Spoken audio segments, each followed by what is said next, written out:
Welcome to Vega Bomber Land. As you know, I am Vega Bomber, and now, if I've turned on a camera on, you know what that means. That means I've recently seen a movie, and the movie that I've seen is Candyman.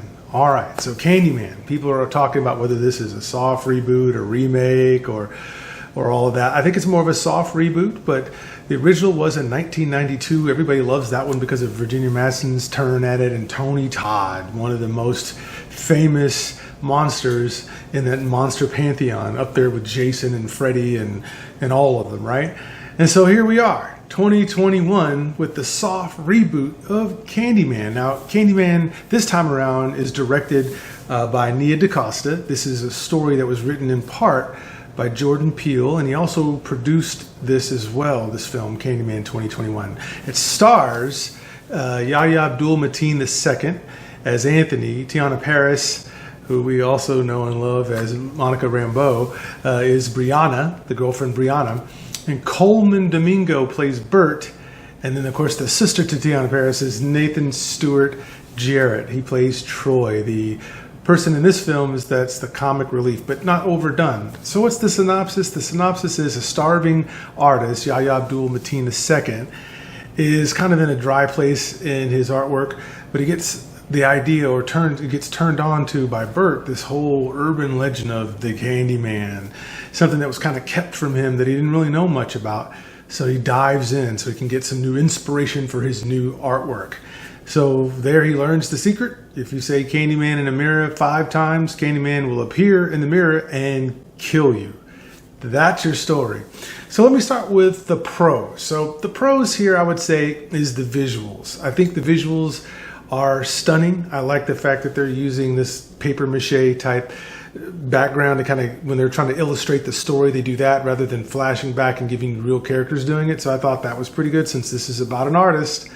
You know, I thought this was very artistic. So the visuals, to me, were standout. The whole idea also, another pro, would be the kills. And some of the kills were done with you having to watch them through the mirror and try to imagine most of it, but hearing great sound. Sound, that's another positive of this one. The sound stage here is great.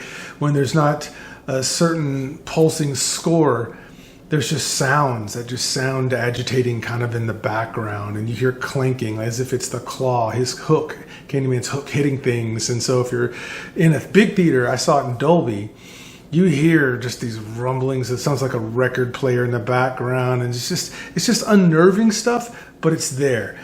And then, of course, I think there will be some people who will say, well, I wanted to see more of the kills. I didn't want to have to imagine them and everything else. And so for those folks, I'll say there is some blood and gore there. So you will get to see some of that, although I will say not as much as you might expect in a horror film. Another great thing here is the direction. So where do you go with the Candyman now after the story that we got about Candyman back in 1992? Well, they dive deeper into it to tell us more about that lore, about what happened to Candyman, and maybe there's not just one Candyman, right? Maybe this is different. And so that idea is fresh. The idea of taking it that direction as opposed to saying, here's just another guy that won't die that keeps coming after you. So I could definitely appreciate that. Now, at the same time, I also have some cons here, and there were some things in this movie that I couldn't get with the movie on. So I think the first thing I saw was that Act 2 was just meandering. In fact, in the theater I was in, there were people yawning. I heard at least 3 different times where people just yawned. They just open mouth yawn. And I felt them because I wanted to check my watch. Because in the second half, I'm like, are we going to get some kills here? Or is this just going to be us learning about the art world and how pretentious they can be? And then, of course, messaging. The challenge here is I love messages in film. And I think those messages should be thought-provoking. I feel like the messaging here was pretty straightforward, direct, and it was really, there was not much nuance to it. It was just, here, this is what happened, this is what we believe, and we're going to push this on you. And then there's just so many references to, if you will, going back to regentrification, police brutality, just racial animus.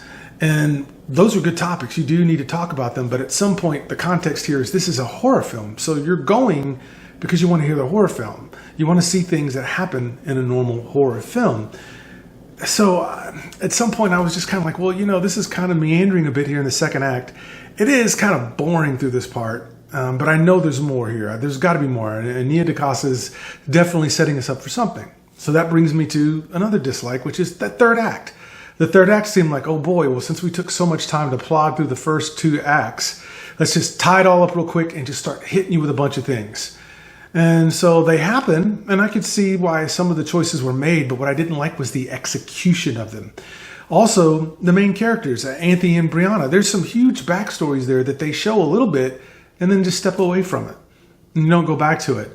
And there were just some things that I just couldn't believe at all in terms of what happens to Anthony's character. Something happens where he would definitely be investigated by the police for it, but there's not really anything. It's like some people die, and it's almost like we don't really hear much more about it other than just statements here and there. So there was a part about this where the tone I thought was set well, and then the tone got lost, and then it became a pacing issue.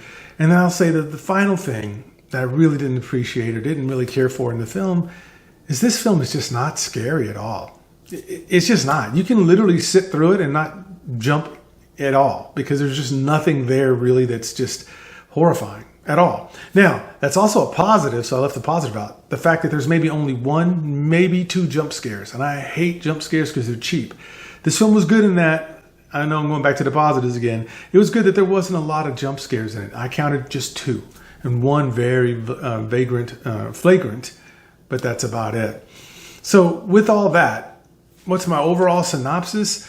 Well, I can say I'm a bit disappointed because I really wanted to be scared. I really wanted to see something that was horrifying, something that would make me have a problem sleeping at night. But no, I actually could just sit right through this, and it was almost like an essay on hey, here's history of racial animus, history against what happens in regentrification, and then, of course, police brutality. So at that point, it didn't seem to be as much as a horror flick as I would like to see, say, in the vein of a James Wan vehicle like a Conjuring or something like that. So, yeah, I don't think if you're going to see this film to be scared and to get thrilled, to be at the edge of your seat, no, you're not going to get that. What you are going to get is something that's pretty well thought out. Like, why would Candyman exist? And if there was a regentrification problem, I think you do have to kind of talk about it because this is where his origins come from, right? So I'm not against that. I think that's pretty good. I just think that maybe the execution of it was a little too ham-fisted, and then the plotting that went through took you out of a pace of what you would call a normal horror flick. So I don't know. That's kind of my first thought. I've only seen the film once. I saw it in the theaters and I saw it in Dolby Cinema, so I wanted to see it in the best way possible. And I have to say, would I refer this film to you? It's probably something I wouldn't spend the full $15 on and go to at night. It's probably a matinee, real easy. But you definitely should go and at least check it out and, see what you think, because your thoughts are going to be different than mine. But that was my take of Candyman 2021. So go out and check it out. And if so, meet me in the comments and let me know. Did you agree with some of my assessment? Did you disagree? And if so, tell me where I slipped up. But don't be a jerk. Just be cool, right? Just tell me this is your perspective on Candyman. All right. I'm Vega Bomber, and I am out.